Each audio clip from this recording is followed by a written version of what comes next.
This is Troy from the Do-It-Yourself world.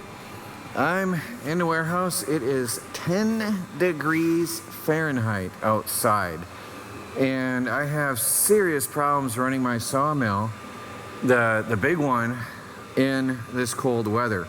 Anything under 20 and it gives me some struggles. So I'll walk you over here. Now it is cold. I mean, 10 degrees, it's no fun.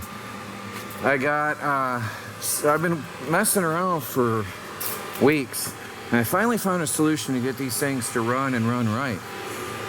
Now, I have problems.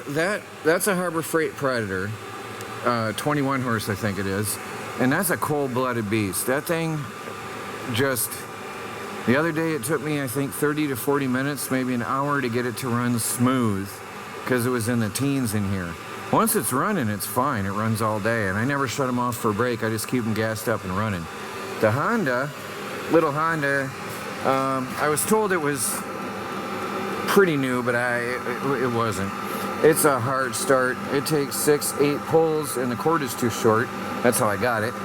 I'm going to be changing that, but that thing is a mess to start, and it's a big engine, and it likes to kick back and rip the cord out of my hand when it's cold. It's really, really dangerous. So what I usually do, I keep it off, and I pull until I get tension, and then I let it go, and then I can give it a good pull. But that's hard to pull on a good day. So, anyway, yeah, turn it off, tension, turn it on, then give it the pull. But anyway, that's really hard on a good day. But I've got the solution. I got one of these diesel heaters here that is portable, convenient. I put it up on blocks, hooked up to a power supply, to an extension cord. It only draws, I don't know, 100, 150 watts max at startup. And that is gonna just blow on here while I have breakfast. And it blows 100 and something degrees Fahrenheit. It's hot. I can't keep my hand there long. And that's just gonna, let me adjust that down a little. I need two hands. I get that heat adjusted to blow on here. By the time I'm done with breakfast, that'll be toasty warm and start right up. I'll probably show you that. Over here, I've got a hot air gun blowing on my big motor. And that'll do the job too. Since I'm just gonna take my time and have breakfast, when I come back, that block will be warmed up, the oil inside will be warmed up, and that should fire up too. I haven't tried the hot air gun on this yet, but I used it on my little mill the other day. I'll take you over there.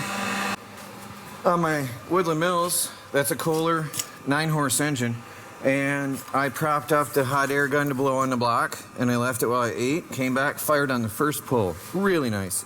So I'm figuring it'll do the same on the big engine today. I have a lot of troubles with the dog as well, freezing up. So it's farther from the reservoir, and so it's got a lot of hydraulic lines to freeze up. There's probably some moisture inside this piston, and it is really a nightmare to get going sometimes. So I'll probably use a hot air gun on that too before I'm done, because that one is the only one giving me a lot of trouble. The hydraulics get sluggish, and sometimes things don't move as fast until it gets warmed up. And what I'll do is I'll cycle everything through a little bit. Once the engine has been running and the reservoir is warmed up, then things start to flow better, and I'll run all the valves and cycle stuff through all the pistons, and then it works after that. I moved the heater closer. It wasn't doing enough.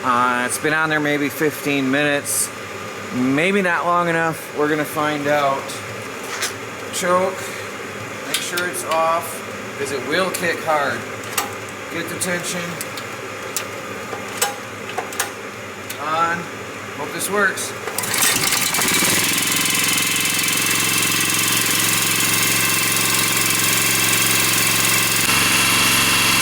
Let's try this one.